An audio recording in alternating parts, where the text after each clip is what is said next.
Hello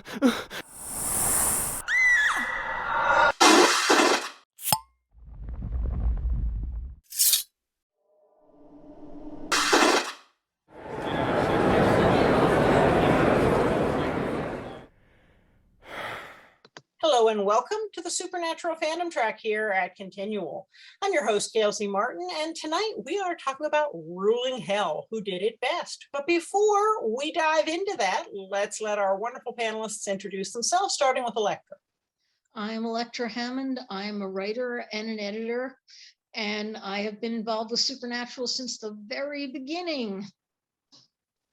Wonderful. Carole? I'm Carole Stokes. I'm a fanfic writer, and I've been involved with Supernatural since season 3.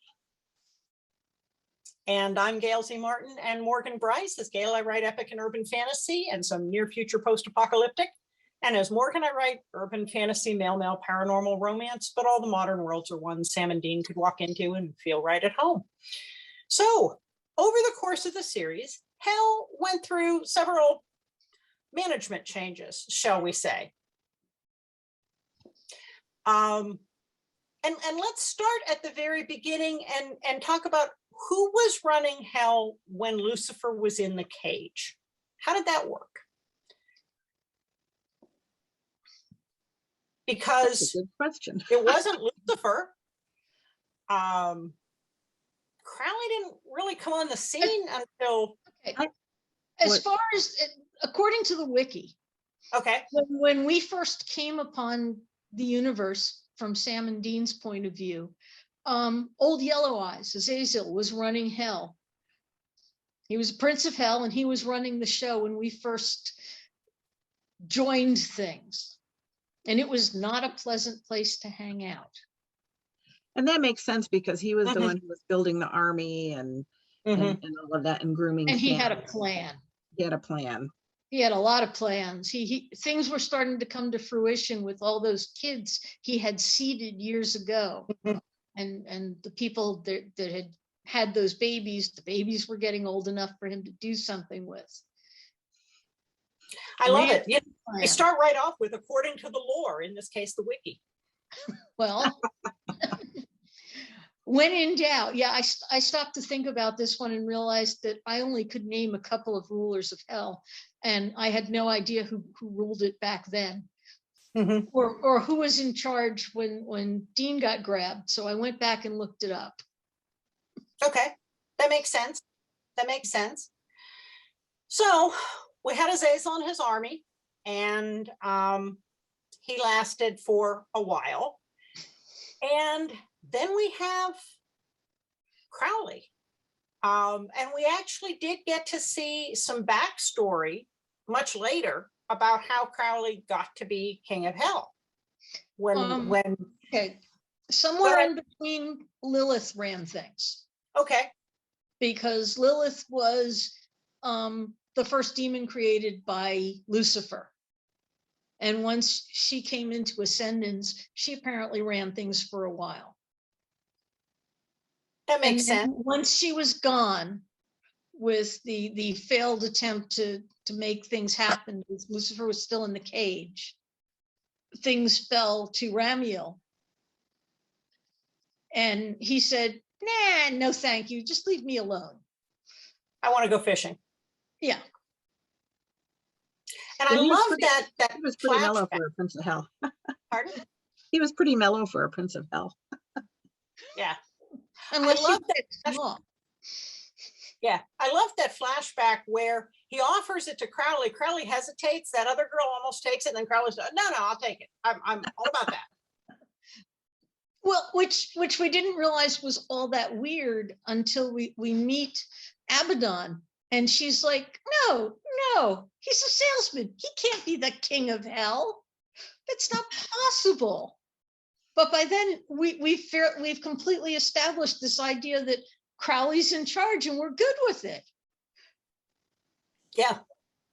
He's turned Hell into that awful place that we saw Dean dragged to, until a much more business-like sort of place where everybody's running around wearing business suits, and we're signing contracts, and we're just trying to bring more souls into Hell so that we can win.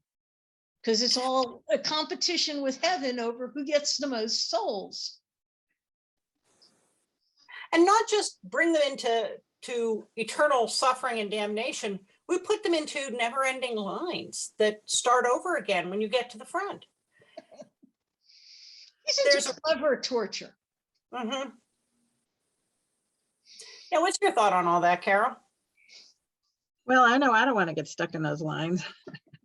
I've been there, I swear.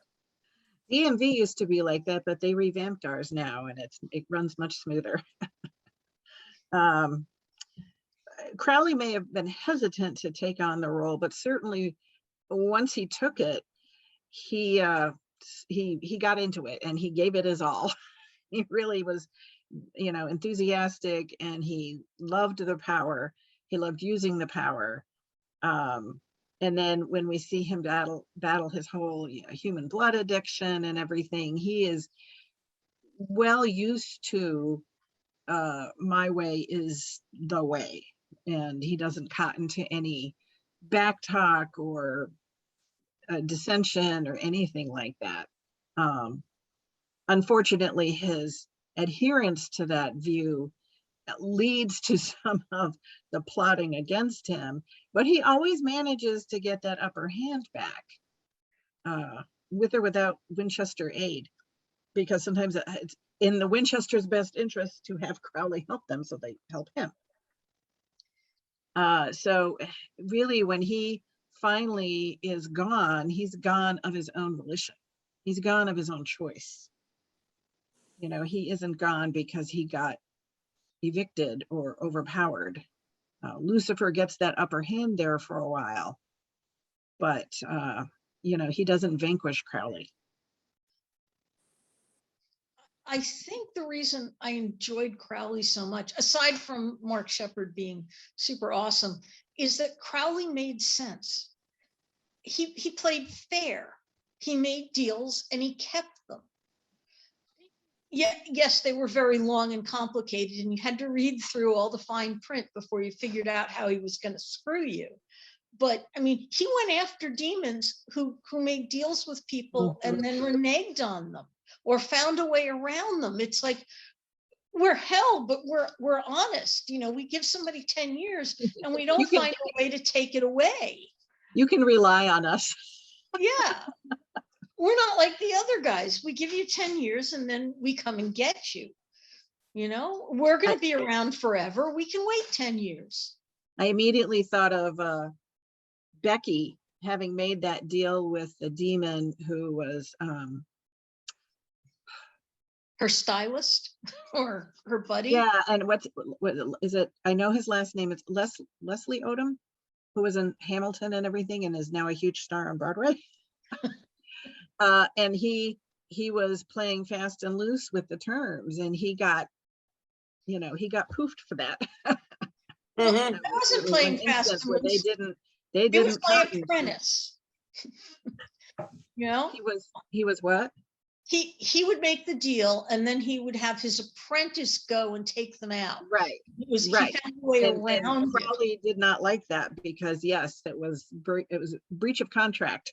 Consumer confidence. Yeah. And if people can't count on them getting their 10 years, they're not going to make deals, and then where will hell be?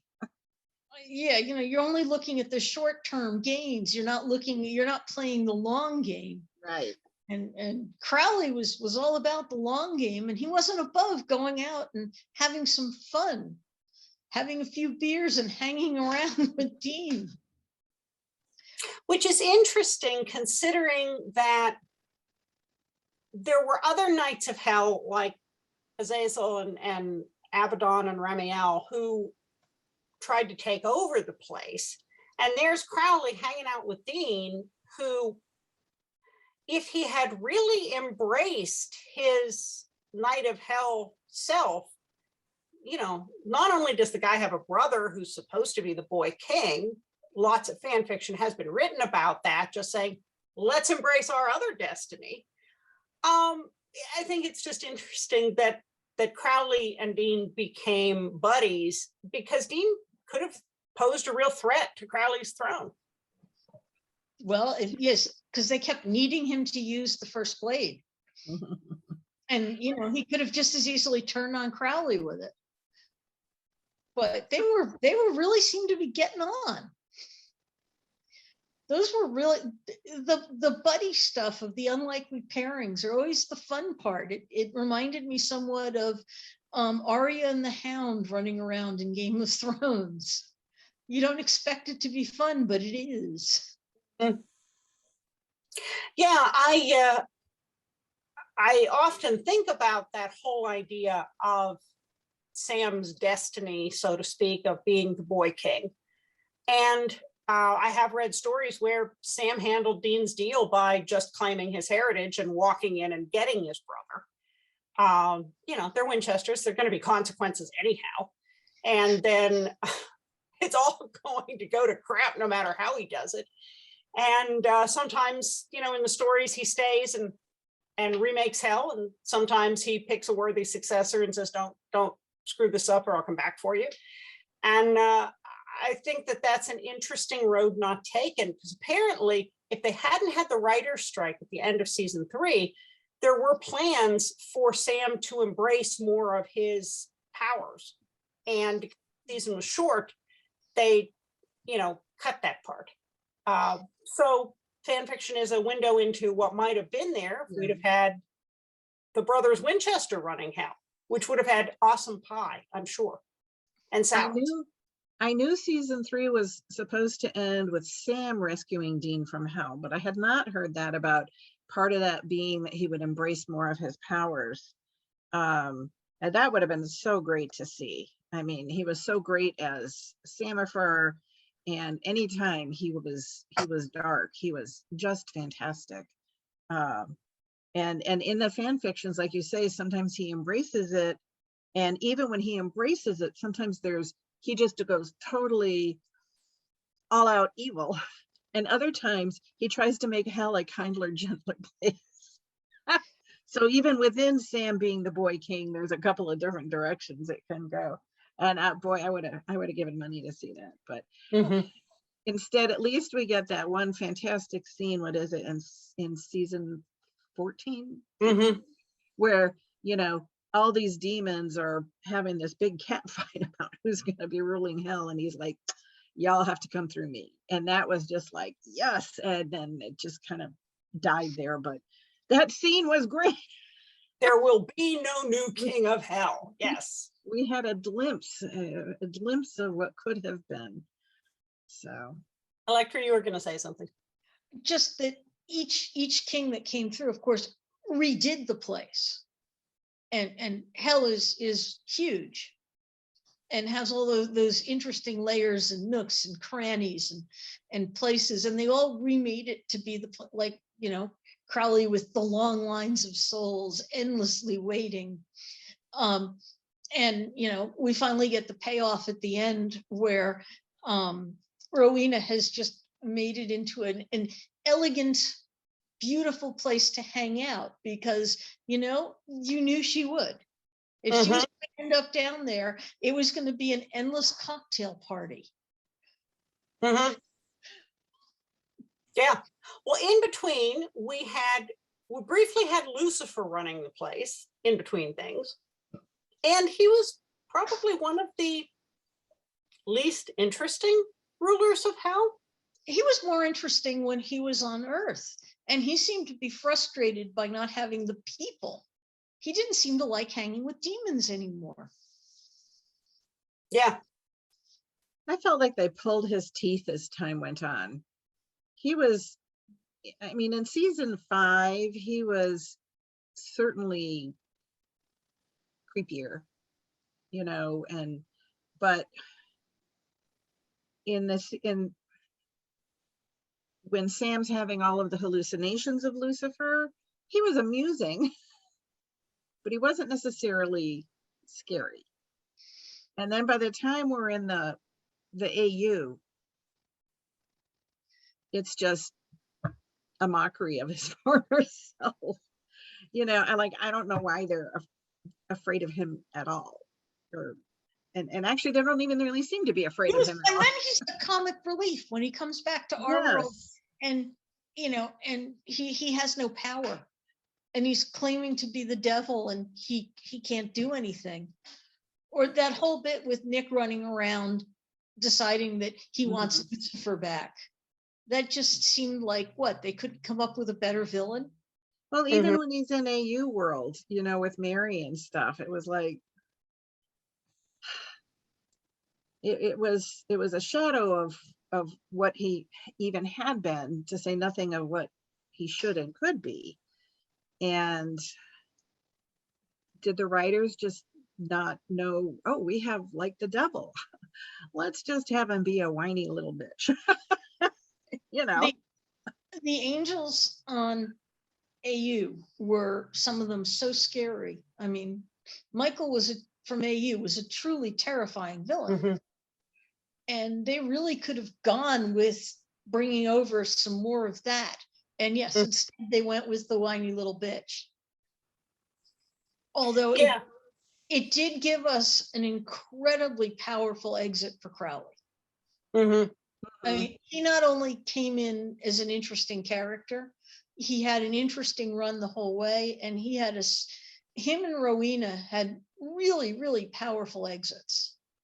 Yes. They got their money's worth the whole way. Yeah.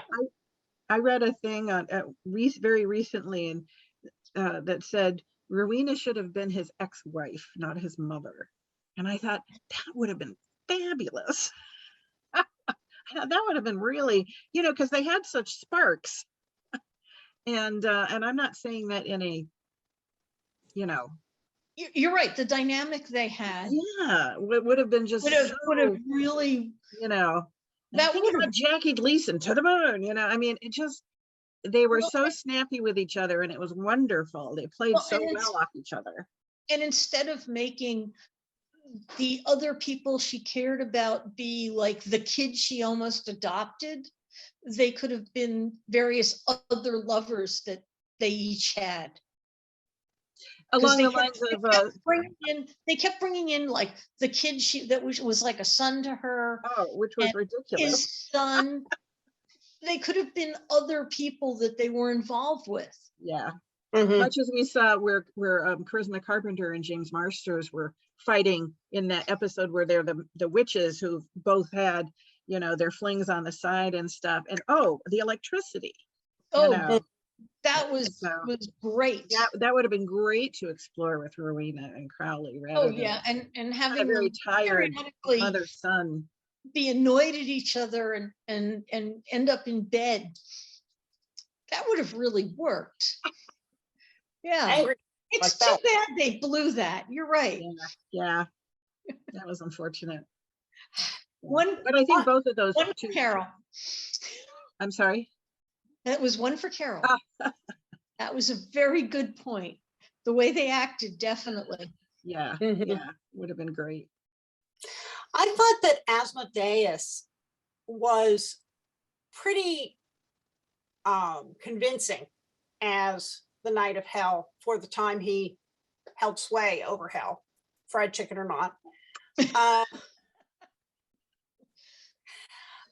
I thought that what made him the scariest was how he really channeled that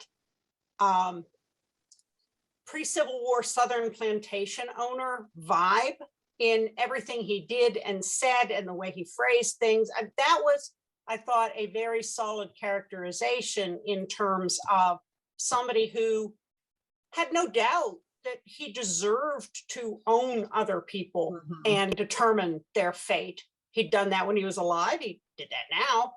And I think bringing a lot of that baggage into that character was an interesting twist with him. And then, you know, of course, what happened with Gabriel and taking the angel's grace and all of that was, I thought that had some scary moments. It did. They also gave him a really good, there's not a great way to say this. His character had a really good set of powers. They rolled him up a really good character set there. So he had scary amounts of powers, and you couldn't just say, hey, Castiel, help us with this one. He was an actual scary guy. Mhm. It wasn't going to be an easy thing to defeat him. And that made him truly frightening.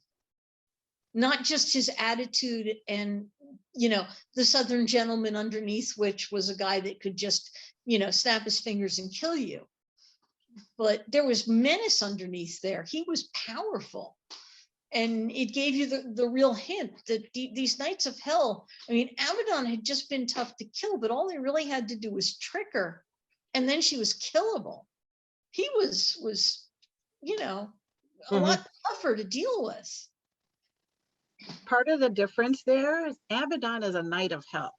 Cain is a knight of hell. Asmodeus is a prince of hell. True. And so is Ramiel and Azazel and Dagon. They are like a higher rank even over the knights. So while Abaddon is horribly threatening and bloodthirsty, she's way above regular demons, yet she's not up as high as Asmodeus and and Azazel, and we see that in the difference in the scope of their powers. I thought, yes, Jeffrey Parise really brought a great gravity to a great presence to his characterization, because it almost could have been. It was right on the line there with the white suit and the heavy accent. It was right there. If he hadn't brought that in, it could have been laughable, but he nailed that, and it was menacing, like you said. And he just clearly had no F's to give about anything. He was single threaded, and he knew what he was doing, and he knew what he wanted to do to get there, and just nothing was going to get in his way.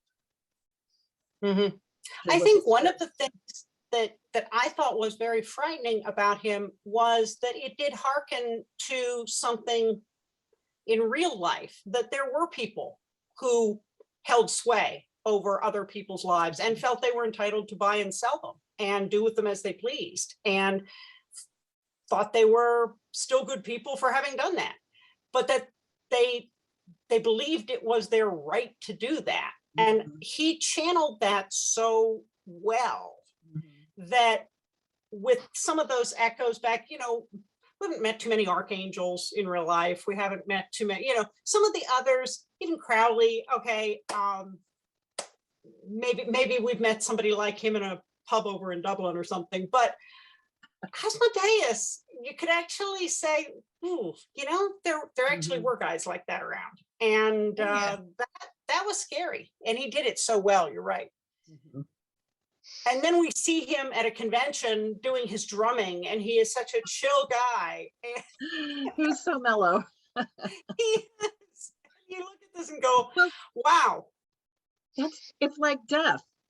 Death is so cold and scary and dry. And then you see Julian Richmond, and he's like the cuddliest. Come skipping out on the stage. Skipping. Singing, like about tulips and bluebells and stuff. It was just, which really gives you fun. A lot of respect for the acting that these guys did, that they didn't just, some actors are themselves in every role. These guys definitely were not. And it's like, wow, that's pretty impressive. Now, Ramiel and Dagon really didn't get much time. They certainly didn't get to rule hell much. We saw Ramiel pass it off to Crowley. Who knows what happened to Dagon? Did we ever get an explanation why she didn't get a chance at running it? I think didn't she get axed at some point? I thought she bit it in the end. Yeah, she does. She's only in a couple of episodes, but theoretically she's had millennia.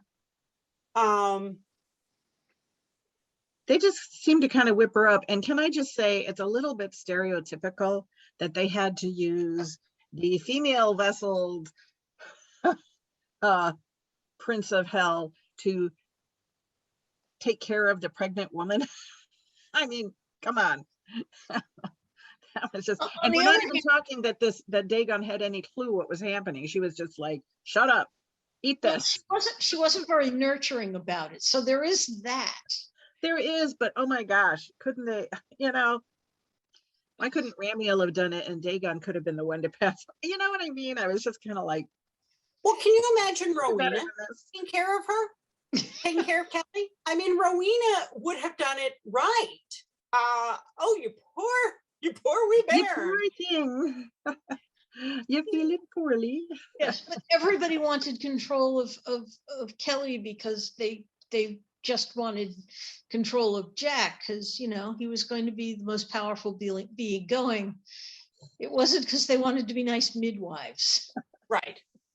Right. Yeah. And Dagon was just sort of shut up and have the baby already. But I would have liked to have seen more of her character. I don't know if you've seen Gunpowder Milkshake, but those very, very strong female characters who totally kicked ass.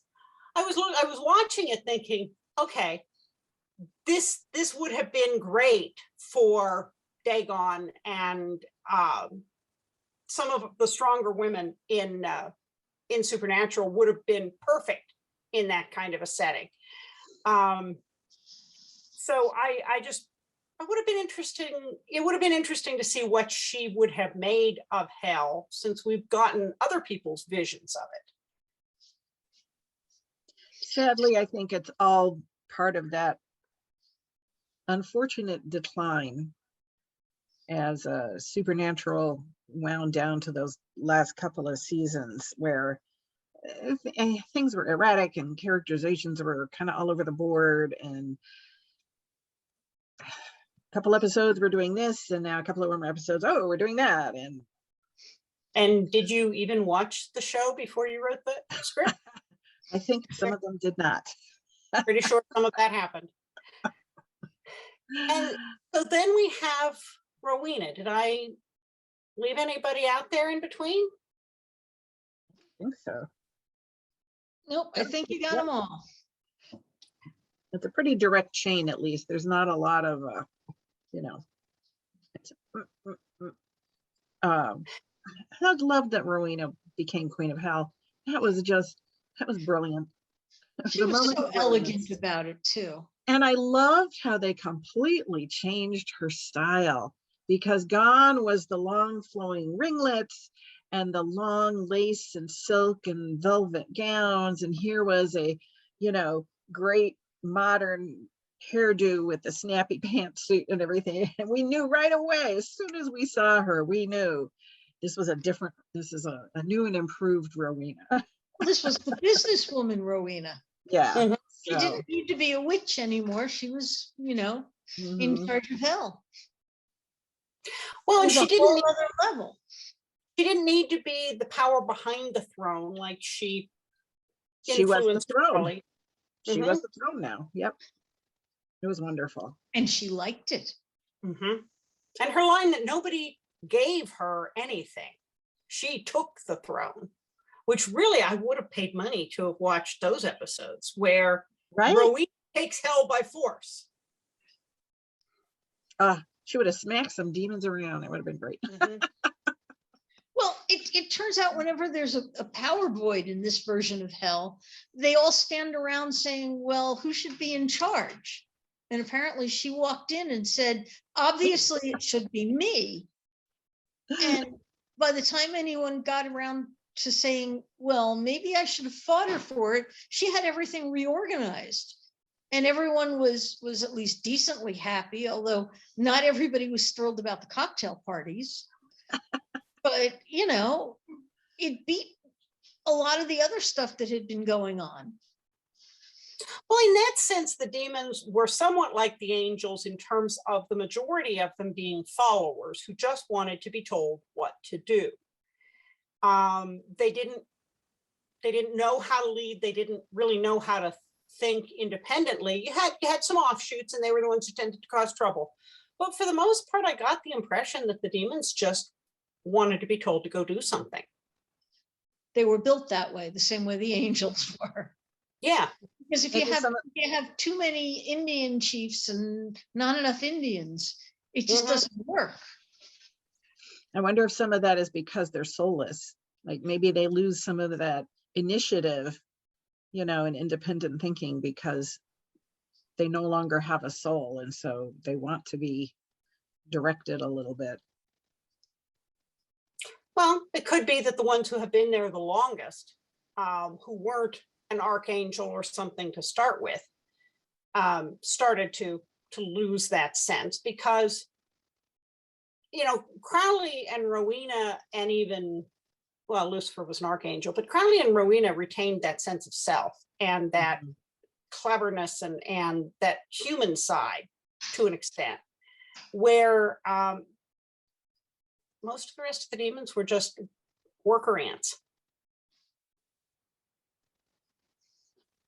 Yeah, maybe there's Yeah. something to be said for the people who started out people. Mm-hmm.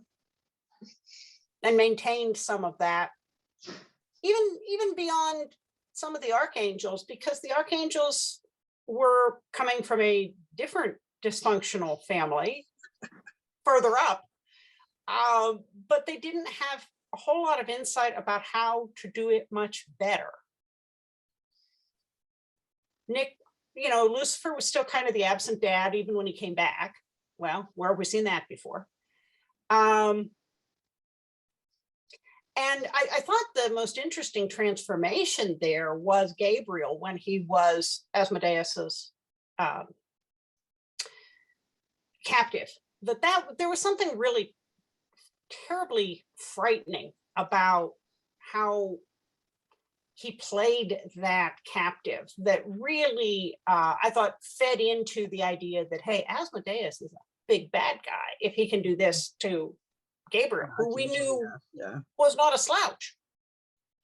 Well, it was similar to what you see sometimes in vampire fiction, where you've got they keep somebody drained down to the point of not being able to escape because they just don't have any energy. In some of the books where for some reason someone's blood is particularly enticing and everybody wants it, and there's the battle between, do we just drain them completely and throw them away, or do we keep them alive so we can keep getting more? And they will do that sort of thing to captives. You know, we try and keep our captives alive so we have a continuing source of food, rather than we keep going into the community and taking more people because they'll notice we're here. And I think I've read way too many vampire books for my own good, but it's the same sort of kind of thing. And, you know, the angels have grace, which is the moral equivalent of draining their blood.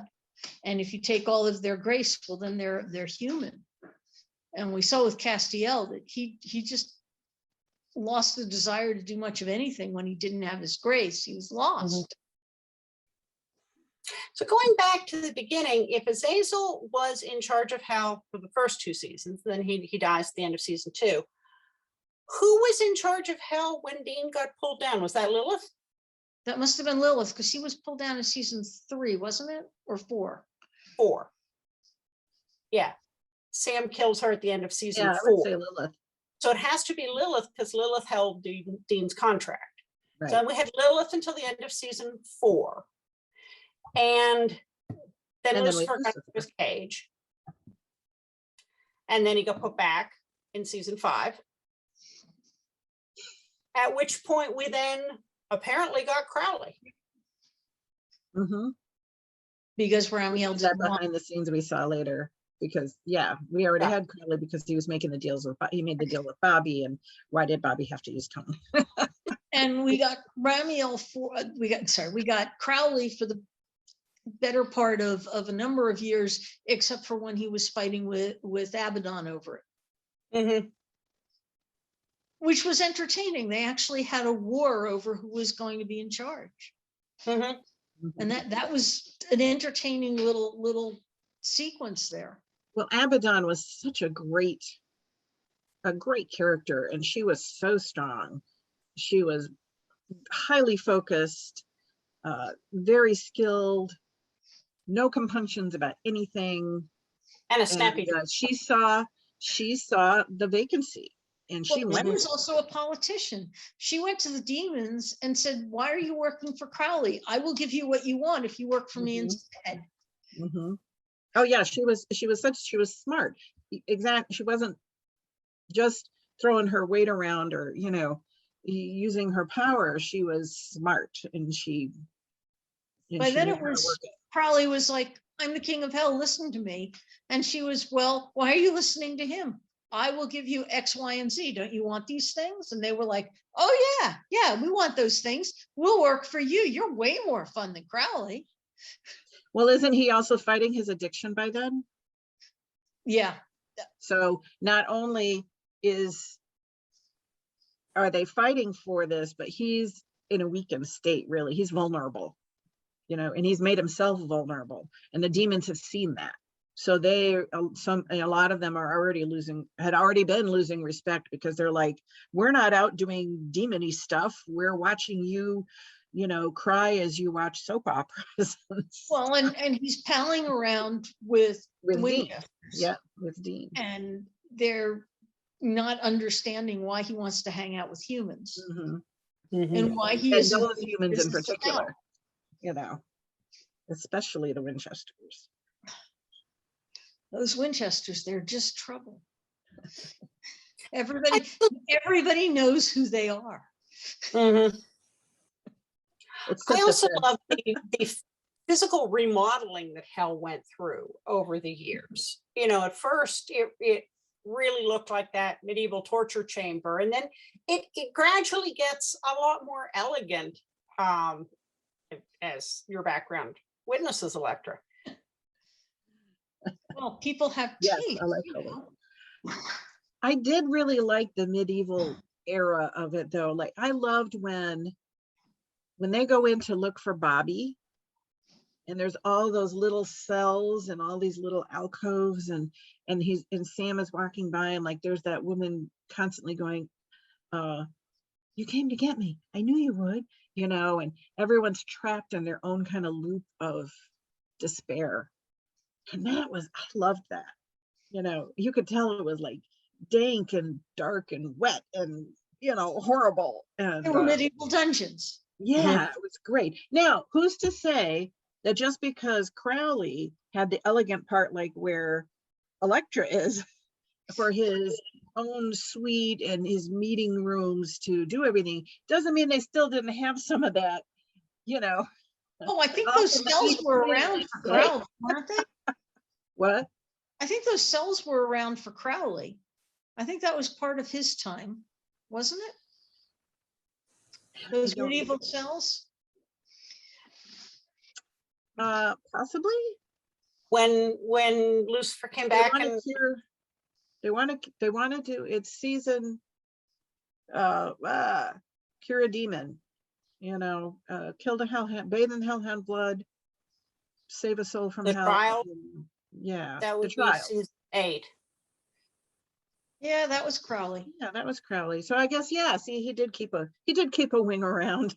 He kept a medieval dungeon just to keep himself amused. Yeah. And he also had that room where he had rebuilt Lucifer's vessel, only with all of the improvements, which backfired on him spectacularly. We never did get to see, however, anything like a flaming pit. It would have been nice to see a flaming pit at some point. Yeah. That's just my thought. Yeah, and I thought that when Rowena took over, you had some traces of the medieval aspect, but even there, hell had more of a modernistic, streamlined feel to it. It was still dark and ominous, but it had a little more modern style. That was definitely what she brought, was style. Mm-hmm. Hell enters the 21st century. Oh, well, is there anything we haven't covered? Because believe it or not, we have blown through our time. there will always be something, There an will. hour from now we'll be like, oh, darn, I I didn't. can't believe I didn't say it. Yeah. Well, if not, then let's tell people where they can find you online. Carol? I'm here on Facebook in Continual and the TFWNC group. I'm on Twitter as true_firesign10. All of my fiction is on AO3 under firesign10, and I'm also on WordPress under firesign10 as well. Awesome. Elektra? Everything you want to know about me, you can find at untilmidnight.com, all in one place. Nice. I'm pretty easy to find as gailzmartin.com and morganbryce.com. I run the Supernatural TFWNC group here on Facebook.